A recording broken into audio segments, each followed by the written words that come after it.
국민만 바라보고 가겠다. 정치권에서 즐겨서온 말입니다. 윤석열 대통령도 자주 사용했습니다. 그런데 이 말을 이번에는 헌법재판소에서 꺼냈습니다. 민감한 시기에 정말 민감한 말입니다. 천재현 헌재 공보관은 윤석열 대통령 탄핵 사건과 관련한 지난 1월 7일 브리핑에서 이런 말을 했습니다. 그는 헌재는 주권자인 국민의 뜻에 따라 헌법적 분쟁을 해결하고 헌법 질서를 수호하기 위해 설립된 심판기관이라고 밝혔습니다. 이어서 헌법 분쟁을 해결하기 위해 내리는 헌재의 결정을 갖고 새로운 헌법 분쟁을 만드는 것은 주권자의 뜻이 아닐 것이라고 덧붙였습니다. 어떤 결과가 나오든지 수용해야 된다는 이야기였고 당연한 이야기입니다. 그는 윤 대통령 탄핵 심판과 관련해서 제기된 공정성 논란 부분에서 이야기하는 과정에서 여야를 떠나서 주권자인 국민만 바라보고 가겠다고 말했습니다. 주권자인 국민만 바라보고 가겠다. 정치권에 휘둘리지 않고 국민만 바라보겠다. 당연할 수 있지만 한번 곱씹어 봐야 될 말입니다. 이번 윤 대통령 탄핵 심판 결과가 어떻게 나오든지 우리 국민은 반반으로 갈라질 수밖에 없습니다. 첨예한 대립이 펼쳐지고 있기 때문인데요.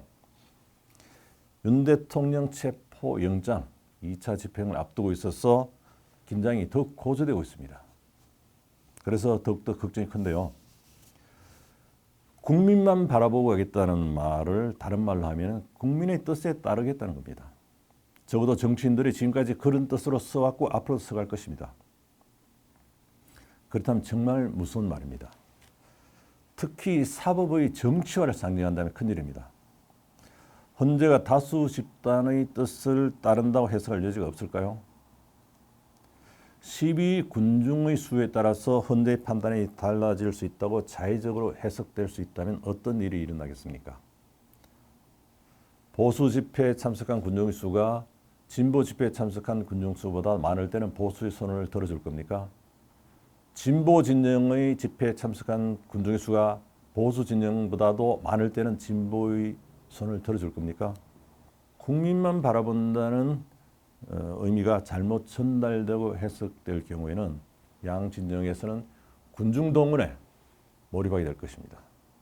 그렇게 될 경우에 나라가 어떻게 되겠습니까?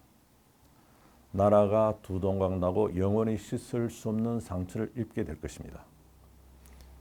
특히 헌재가 정치적 판단을 한다는 믿음을 갖고 있는 국민이 많기 때문에 걱정이 큽니다. 헌법재판소는 우리 사법의 최후 보루입니다. 이 보루가 무너지면 민주주의도 무너지게 됩니다. 국민들은 헌재가 지금까지 법과 원칙에 따른 판결을 해왔다고 믿고 있습니다. 앞으로도 그럴 것이라고 생각합니다. 국민만 바라보고 간다는 수사는 정치적 수사에 그쳐야 됩니다. 결코 사법적 수사가 돼서는 안 된다는 생각입니다. 분명한 것은 헌재는 국민만 바라보고 가는 것이 아니라 법과 원칙, 정의만 바라보고 가야 한다는 것입니다. 헌법재판소는 단 한 번의 심판을 끝나는 단심제입니다. 일반 재판의 3심제와는 다릅니다.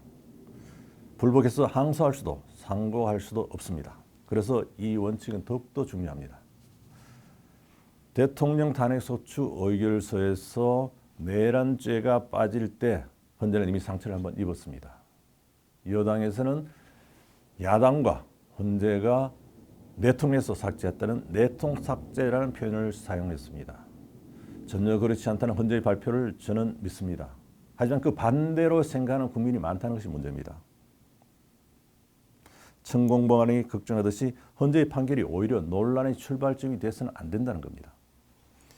헌재는 노무현 대통령 탄핵 심판에서 보여주었듯이 위헌 여부에 대한 판단뿐만 아니라 위헌 정도에 대한 판단도 하게 됩니다. 따라서 국민만 바라보고 간다는 이 말이 자의적으로 결정에 개입돼서는 안 된다는 겁니다. 헌법재판소 뒤쪽에는 흰 소나무, 백송이 한 그루 서 있습니다. 우리나라에서 수령이 가장 오래된 백송입니다. 무려 600년이나 됐습니다. 늠름하고 아름답습니다. 조선의 흥망성쇠를 모두 지켜봐 왔을 것입니다. 대한민국의 건국과 전쟁 그리고 대통령 시해와 탄핵, 현대사를 고스란히 다 지나왔습니다.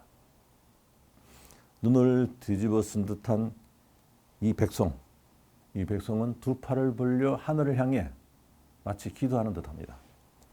지금 자리에 600년을 묵묵히 버텨온 백성이 상징하는 것이 무엇이겠습니까? 어떤 외압에도 오염되지 말고 순백의 지조를 지키라는 지상 명령이라고 저는 생각합니다. 또 대법정에는 거대한 나무 기둥이 줄지어서 천장을 떠받치고 있습니다. 백두산에서 온 홍성으로 알고 있습니다. 시간이 지날수록 퇴색하는 것이 아니라 오히려 더 붉게 물든다고 합니다. 이것이 상징하는 것이 무엇이겠습니까?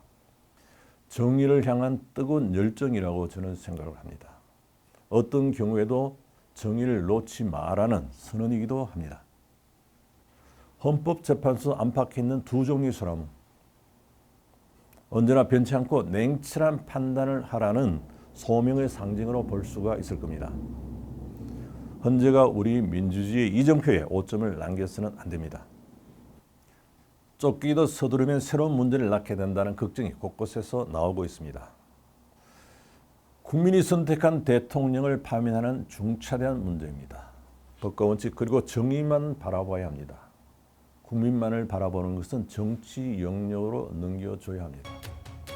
헌법재판소는 정치 영역과는 차원이 다른 민주주의의 최후 보루이기 때문입니다. 감사합니다.